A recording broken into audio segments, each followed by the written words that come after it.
Hello, everybody, and welcome to another great episode of the Gridiron Glory here on YouTube with Will and Tad covering all 32 teams all season long. Just two guys here covering all 32 teams. So be sure to like, subscribe, and follow for amazing, great content and exclusive coverage of the NFL.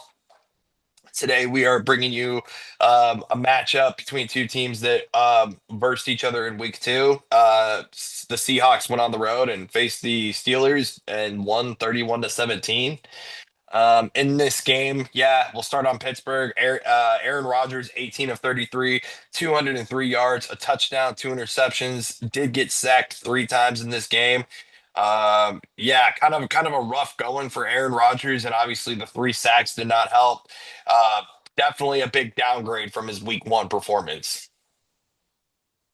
Yeah, I mean, you definitely do not want to see those turnovers. I mean, when you're trying to get back into a football game, I mean, that's just not a way to play. So, a very difficult game from Aaron Rodgers. And now, I mean, the question is like, for the rest of the season, can they get closer to week one Aaron Rodgers or week two Aaron Rodgers? They need week one Aaron Rodgers if they want to be a competitive football team this season.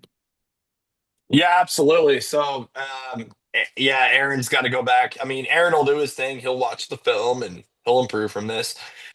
Yeah, Jalen Warren, 14 carries, 48 yards. Jalen Warren going out there churning out yards. I mean, maybe not like the most efficient of performances, but Jalen Warren, and then four catches for 86 yards. So a very, very solid game for Jalen Warren, doing what he can to keep Pittsburgh in this football game. And yeah, where do you rank Jalen Warren amongst running backs in the league?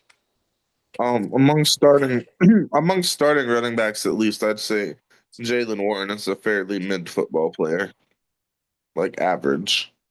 I guess I'm a little bit bigger on him than you are. But I mean that's okay. I mean he's definitely I get it, but I personally feel like he's very consistent and you know just a big playmaker and way more so than I feel like than some people may or may not give him credit for. I don't know. I'm just kind of a little bit bigger on him, me personally. So there is that.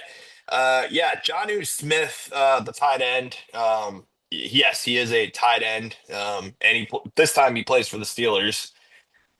Yeah, so four catches, 27 yards, even had a long of 10 yards. So, Tad, what's your take on Jonnu Smith, and how do you feel of him as an addition to this football team? I mean, they have two fairly solid tight ends with him, and of course Pat Fryermuth as well. I mean, just a fairly solid tight end room. I think they have players that can make plays if Rodgers gives them opportunities. On the defensive side of the football, the biggest player that stood out to me was Mr. Nick Herbig, number 51. He had a huge, huge interception in the second quarter of this game. It was a game-changing play. Shifted the momentum of the game for the Steelers. I mean, this was a tale of two halves. This football game, but in this first half, it was a big-time play that Nick Herbig came up with for his football team. Yeah, definitely some big plays there. Nick Herbig made some big plays. Cam Hayward out there making big plays as well. I was impressed with his game.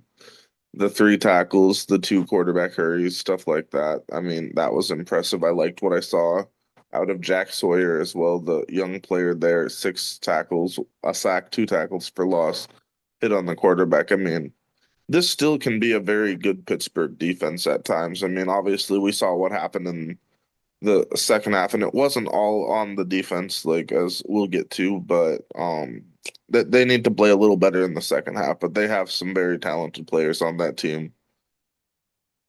Yeah, just a tale just a tale of two halves, and it just did not go the Steelers' way in the second half.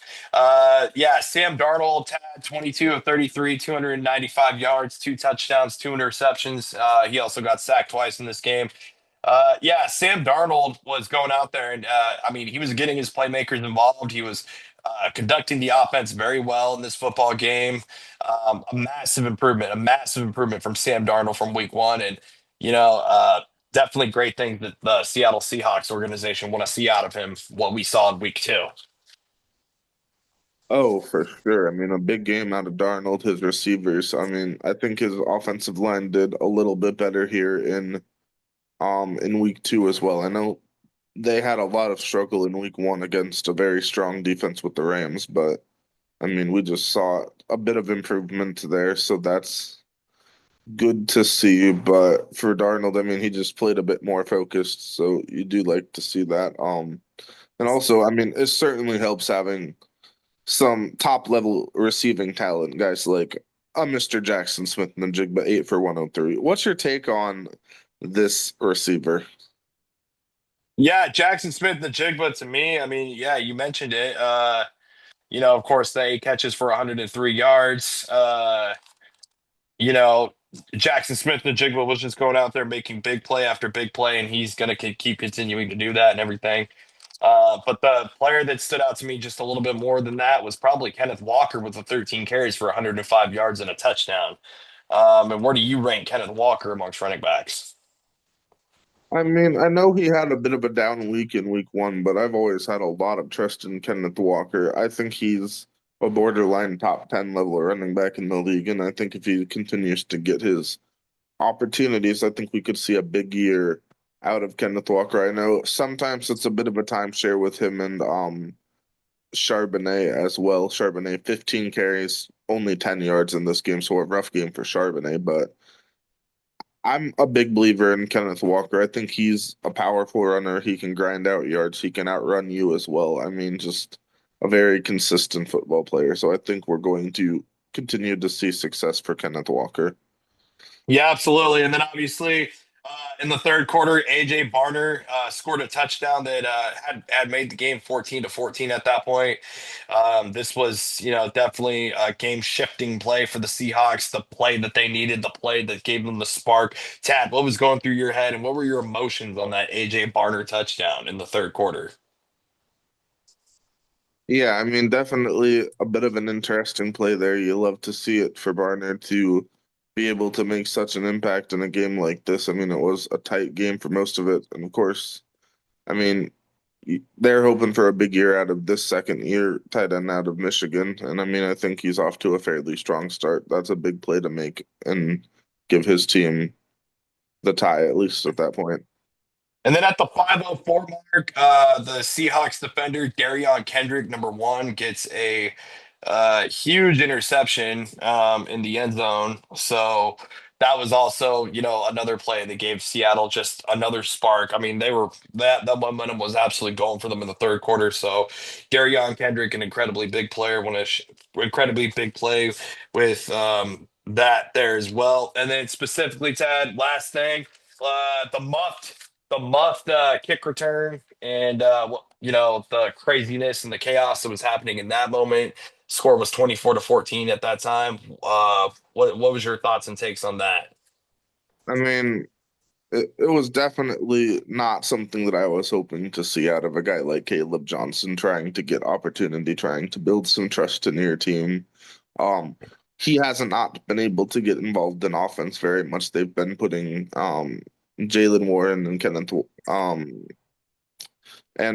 Gainwell ahead of him a bit in the depth chart there. And now, I mean, he's also moving down the kick return depth chart after fumbling that kickoff, and obviously a big play.